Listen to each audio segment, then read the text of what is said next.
Olá, é um gosto tê-lo connosco no programa Fórum Bíblico. Agradecemos por nos acompanhar em mais uma edição e esperamos que seja do seu agrado o programa de hoje. Se porventura se juntou a nós pela primeira vez, então fica a saber que este programa, tal como o próprio nome indica, é um fórum onde semanalmente pode participar. Para o fazer, poderá enviar as suas dúvidas, perguntas ou assuntos que gostaria de ver clarificados ou, quem sabe, receber esclarecimento acerca de algum tema da Bíblia em particular e que talvez ainda não tenha conseguido chegar a uma resposta. Pois bem, é exatamente o propósito principal deste programa, responder às perguntas que nos enviar, porque sabemos que cada pergunta precisa de uma resposta. Fica assim lançado o desafio para si, para nos enviar as suas perguntas sobre um tema ou um tópico da Bíblia, e fica o nosso compromisso de tentar, se possível, respondê-las aqui e procurar trazer luz e orientação a cada questão. Assim, pode enviar as suas perguntas para o nosso e-mail, programas@novotempo.pt, memorize ou registre programas@novotempo.pt, ou se preferir utilizar o telemóvel, também pode enviar uma mensagem por WhatsApp ou SMS para o número 933 93 92 91. Novamente, 933 93 92 91. Ao enviar a mensagem, mencione, por favor, o nome do programa, já sabe, Fórum Bíblico. Este programa está disponível na televisão, no canal 186 da MEL, no YouTube da Novo Tempo Portugal e também na programação da rádio RCS, na frequência 91.2, na região da Grande Lisboa. Temos connosco, uma vez mais, Artur Machado, teólogo e convidado especial deste programa, para nos ajudar a responder às perguntas que hoje serão colocadas aqui, e tenho a certeza de que, mais uma vez, tal como tem acontecido nos programas anteriores, seremos sabiamente guiados pelas páginas da Bíblia e pelas verdades que nela encontramos. Olá, Artur, muito bem-vindo por estar connosco e por nos ajudar uma vez mais a responder às perguntas que hoje serão aqui colocadas no Fórum Bíblico. E sem mais demora, avançamos para a primeira pergunta. A primeira pergunta está inserida numa mesma temática que vai abarcar todas as outras, e hoje vamos falar sobre genealogias na Bíblia. Por isso, fique atento aí desse lado e vamos descobrir juntos mais sobre este tema. Avançamos então para a primeira pergunta, ela já está aqui no nosso monitor, e a pergunta é: existem na Bíblia várias genealogias, logo desde o livro de Gênesis, há várias pessoas que as usam para procurar datar a idade da Terra. Será isso correto? É verdade que há muita gente que procura somar genealogias para encontrar datas na Bíblia, e uma delas seria o momento em que a Terra terá sido criada. Infelizmente não é muito correto, e nós vamos ver porquê. Porque houve muitos cálculos ao longo da história que foram feitos para tentar encontrar justamente a idade da Terra. Alguns filósofos indianos, há vários séculos atrás, tinham atribuído milhões de anos à idade da Terra. No século II a.C., houve um egípcio, Apolónios, que calculou que o nosso planeta teria aproximadamente 153.075 anos. Quando se tenta contar a idade da Terra a partir de uma perspectiva bíblica, portanto, a partir da cronologia bíblica, o tempo desce assustadoramente. E, na verdade, por exemplo, quando nós vamos ver, os judeus colocavam o ano da criação como sendo o ano 3761 a.C.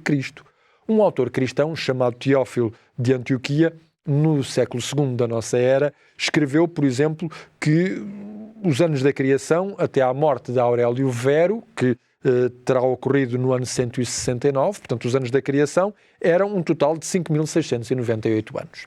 Isto porquê?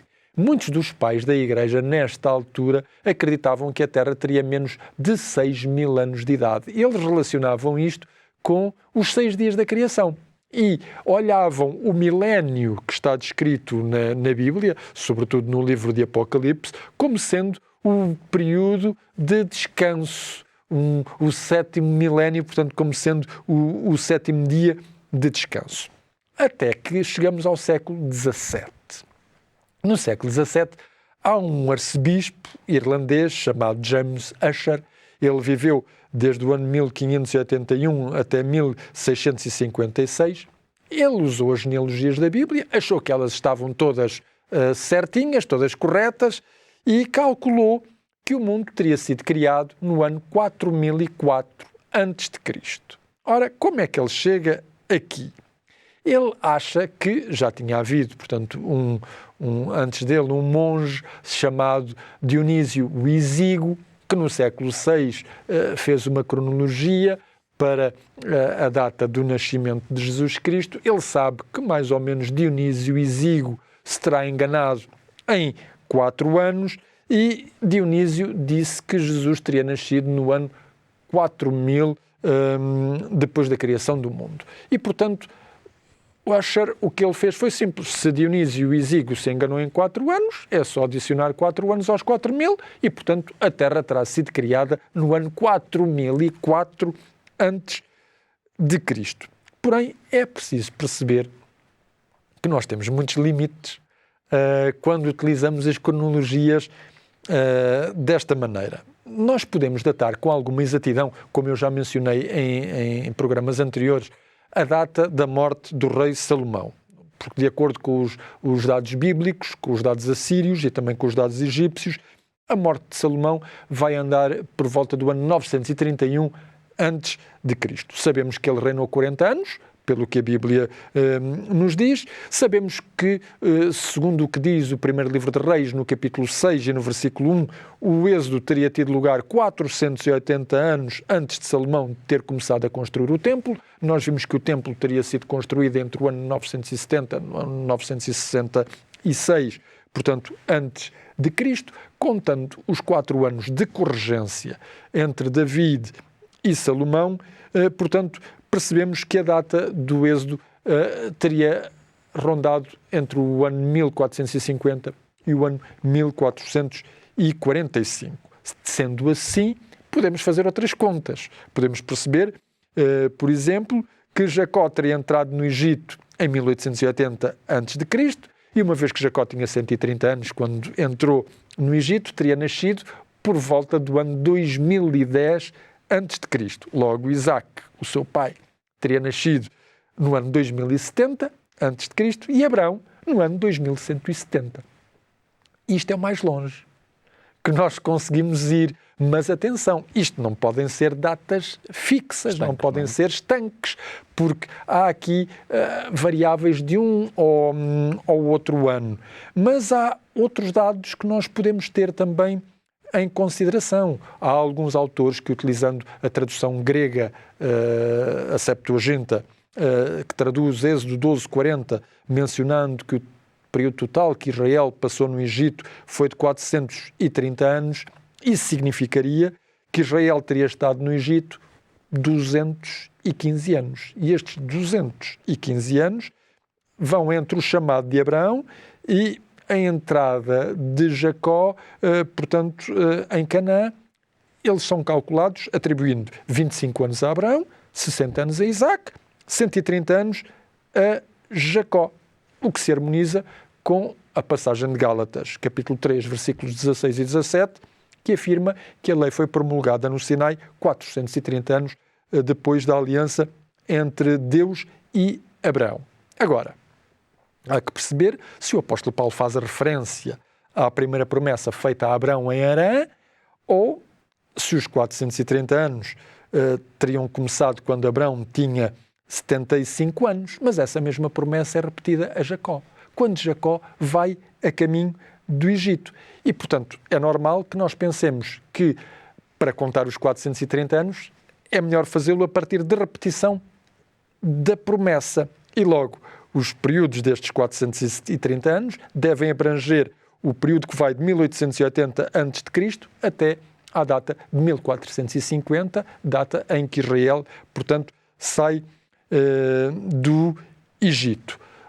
E, portanto, só os filhos de Israel é que poderiam ser contados, porque Abraão, Isaac e Jacó não contam como o Israel povo. Sim, não é? Como povo. Eles são os patriarcas que vão dar origem, mais tarde, ao povo de Israel.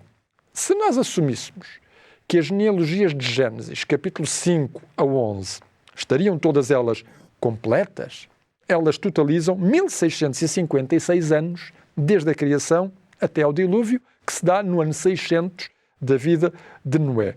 Ora, de acordo com a data que o arcebispo Ussher deu de 4.004 anos para a criação do mundo, o dilúvio teria acontecido no ano 2348, ou seja, 178 anos antes do nascimento de Abraão. Mas era preciso que as genealogias estivessem completas. E este é que é o grande problema. E não estão. E não estão. Muito bem, depois de ouvirmos a resposta à primeira pergunta do nosso fórum de hoje, e antes de avançarmos para a segunda pergunta, eu gostaria de lhe apresentar este guia de estudo da Bíblia, intitulado Evidências. Este é um manual de estudo que não vai querer perder, escrito pelo Dr. Rodrigo Silva, e que está organizado ele em 14 lições. Cada lição tem o seu ponto de partida, imagino só também perguntas. Perguntas como qual é o sentido da vida, razão e a fé combinam, podemos nós crer na Bíblia, o mundo irá acabar. A leitura e o estudo deste manual ajudarão certamente a encontrar respostas a estas e a muitas outras questões e dúvidas que também podem ser as suas. No início de cada lição encontrará um QR Code que lhe dará acesso a videoaulas gravadas pelo Dr. Rodrigo Silva, explorando os mesmos temas apresentados neste guia de estudo. Já sabe, pode solicitar este guia de estudo e evidências de forma totalmente gratuita. Para isso, envie-nos uma mensagem para o número 933 939291, anote bem, 933 939291, e nós teremos todo o gosto em enviar um exemplar para si. Muito bem, Artur, avançamos para a segunda pergunta. Já tivemos a oportunidade de ver os limites e as dificuldades que existem quando tentamos procurar medir o tempo através das genealogias, mas temos mais uma pergunta sobre genealogias. Existem diferentes tipos de genealogias, não é? É verdade. E, portanto, aqui é que está. Quando uma pessoa se põe a contar genealogias como se fossem simples datas de nascimento, falha aquele que é o relato que a Bíblia tem para as próprias genealogias. Porque a Bíblia divide as genealogias. Há genealogias que são genealogias de origem e há genealogias que mostram, por exemplo, a continuidade de fé entre aquele que é o povo de Deus. E são dois tipos diferentes de genealogias. Por exemplo, estas genealogias que mostram a continuidade de pessoas comprometidas com Deus são as de Gênesis 5, que vão de Adão até Noé, ou de Gênesis 11, de Noé até Abrão. E depois nós temos as genealogias de origem. Essas sim, vão-nos mostrar como é que os povos vão aparecer. Temos as genealogias de Gênesis 4, que mostram de Caim a Lameque, a de Gênesis 10, que mostra Sem, Cã, Jafé e os seus descendentes. Algumas destas genealogias não se limitam apenas a apresentar fulano de tal deu origem a fulano de tal, que deu origem a fulano de tal. Não. Elas vão apresentar, por exemplo, o modo de vida de algumas pessoas. Por exemplo, vai-nos dizer em Gênesis 4 que os descendentes de Caim construíram uma cidade, ou que viveram em tendas, ou que criaram animais, ou que desenvolveram instrumentos musicais, ou que trabalharam o metal. Isso para nos mostrar o quê? Para nos mostrar que estas pessoas da descendência de Caim estavam mais preocupadas com o percurso, com o sucesso material, do que propriamente dito com aquilo que era espiritual. Em contraste, por exemplo, a genealogia de Gênesis 5 assinala que houve uma pessoa chamada Enoque que andou com Deus. E aqui temos esta diferença. A genealogia de Caim, eles não querem mais saber do relacionamento com Deus, porque Caim justamente afastou-se de Deus, enquanto que a genealogia de Enoque mostra que há uma parte de seres humanos que continuam a apostar no seu relacionamento com Deus. E Gênesis 11 mostra também a continuidade da geração fiel a Deus, enquanto que em Gênesis 10 há outra genealogia, mas que nos mostra a origem das nações. E estas nações vão ser mais tarde os vizinhos de Israel. Portanto, nós estamos a ver que há aqui diferentes tipos de genealogias. Depois temos genealogias de novo em Gênesis 25. Abraão, Isaac, Jacó. Em Gênesis 35, para nos mostrar os filhos de Jacó que constituirão o povo de Israel do livro do Êxodo. Em Êxodo 6, uma nova genealogia, que nos mostra, por exemplo, a origem de Arão e de Moisés. E, após o Êxodo, aparece de novo uma genealogia nos 3 primeiros capítulos do livro de Números. E a próxima genealogia é no livro de Ruth. Porquê? Porque ela vai nos mostrar que vai haver um rei que vai aparecer, que é o rei David, que é o rei de referência da história de Israel. E a genealogia de David vai voltar a reaparecer nos primeiros e segundo livro de Reis, que nos mostram toda a sua sequência nos reis de Judá, até ao último rei de Judá, que é o rei Zedequias. Pelo contrário, as dinastias do Reino do Norte tinham genealogias de dinastias interrompidas, enquanto que em Judá manteve-se sempre a dinastia do rei David, com altos e baixos do ponto de vista espiritual. No Norte, essas dinastias são interrompidas. Eles vão se afastando continuamente de Deus, até ao momento em que vão ser levados pelos assírios em cativeiro, o que vai acontecer no ano 722 a.C., enquanto que no Reino do Sul sucedem-se sempre reis que pertencem à dinastia de David. Como eu disse, há reis mais fiéis a Deus, reis menos fiéis a Deus, o que levará a que eles também vão ser levados em cativeiro mais tarde pelos babilónios no ano 596 a.C. Após o exílio dos 70 anos do cativeiro babilónico, nós vamos encontrar genealogias de novo, nos livros de Esdras, no livro de Neemias. Porquê? Essas genealogias têm vários propósitos. Primeiro, mostrar de quem é a terra, porque eles foram para o cativeiro, mas a terra, a divisão da terra pertence às mesmas famílias. Mostrar quais são os indivíduos de origem sacerdotal, porque há que reiniciar, digamos, os serviços do templo. Mostrar quem são também os potenciais descendentes do rei David. E logo o propósito das genealogias não é só contar o tempo de nascimento de umas pessoas para outras. Eles têm objetivos concretos e é preciso perceber que nem sempre esses objetivos concretos estão ali para nos referir matematicamente quem sucedeu a quem. Muito bem. Penso que ficou claro que existem diversos tipos de genealogias e cada uma delas com o seu propósito.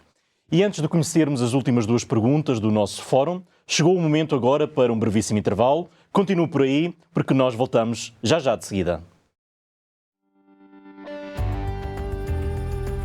TV Novo Tempo, o canal da Bíblia, o canal da Esperança. Estamos de volta ao programa Fórum Bíblico, hoje a responder a perguntas relacionadas com as genealogias na Bíblia, e está connosco, como sempre, o teólogo Artur Machado, para nos orientar e guiar nas respostas e no aprofundamento deste tema. Se começou a assistir apenas agora a este programa na televisão ou se nos está a ouvir na rádio pela primeira vez, então quero dizer-lhe que este é um espaço onde as suas perguntas ou dúvidas sobre os mais diversos assuntos relacionados com a Bíblia poderão encontrar aqui a resposta que talvez procure. Se for esse o caso, pode enviar a sua dúvida ou questão para o nosso e-mail programas@novotempo.pt ou então por mensagem por WhatsApp ou SMS através do número 933 93 9291, indicando sempre o nome do programa Fórum Bíblico. Passemos de seguida e sem demora à terceira pergunta, ainda a propósito das genealogias, e a próxima pergunta é exatamente esta: qual era o propósito da genealogia? Já abordámos um pouquinho na resposta da pergunta anterior, mas agora sistematizando. Exato. Pouquinho mais. Além de ser para dizer quem era o proprietário da terra, quem podia exercer a função sacerdotal, quem era de linhagem real, tinha ainda um quarto propósito, que era de veicular uma história, porque a genealogia vai preencher espaços que podem ser deixados em branco. Além do mais, a própria palavra genealogia, no livro de Gênesis, Toldot, não está relacionada com nenhum nascimento de ninguém. Está relacionado com a história da Terra. E mostra-nos como é que Deus é interventivo ao longo da história de vida dos seres humanos. A palavra Toldot, que nos dá a palavra genealogia, vem do verbo yalad, que significa ter filhos ou gerações, e portanto mostra-nos como é que Deus vai acompanhando essas gerações. E este é o grande propósito da genealogia, é que Deus está ao lado do ser humano, acompanha o ser humano e procura dar um sentido à vida do ser humano. Não é só para contar ali os anos de vida deste ou daquele. Muito bem, penso que ficou claro. Temos uma última questão, uma quarta questão. A resposta também já foi abordada nas questões anteriores, elas interligam-se, que é: as genealogias estão completas? Pois essa é que é a grande questão. E nós temos todas as razões do mundo para acreditar que elas não estão completas. Porque era comum entre os judeus querer provar uma genealogia sem recorrer, portanto, ao critério de estarem completas ou não. Desde que ele conseguisse provar o ponto, aceitava-se a genealogia. É por isso que nós encontramos na Bíblia discrepâncias de genealogias. Por exemplo, no livro de Esdras, no capítulo 7, versículos 1 a 5, se nós compararmos essa genealogia que está aí com a que está em 1 de Crónicas, capítulo 6, versículos 3 a 15, percebemos que Esdras deixou 6 nomes, após ter mencionado Meraiote, e outros nomes após ter mencionado Seraías e Esdras. E há uma descoberta arqueológica interessante que nos pode elucidar. Em 1971 é feita a descoberta, a nordeste de Jerusalém, de um túmulo denominado Givat Hamevtar, que é datado do 1º século da nossa era. Nesse túmulo encontra-se a seguinte inscrição: Eu, Abá, filho do sacerdote Eleazar, filho de Arão, o sumo sacerdote, eu, Abá, o oprimido e perseguido, que nasci em Jerusalém, fui para o exílio em Babilónia e trouxe de volta para Jerusalém Matatias, o filho de Judá, e enterrei-o na gruta que adquiri por escrito. Quando nós lemos esta inscrição, nós percebemos que há aqui umas grandes discrepâncias.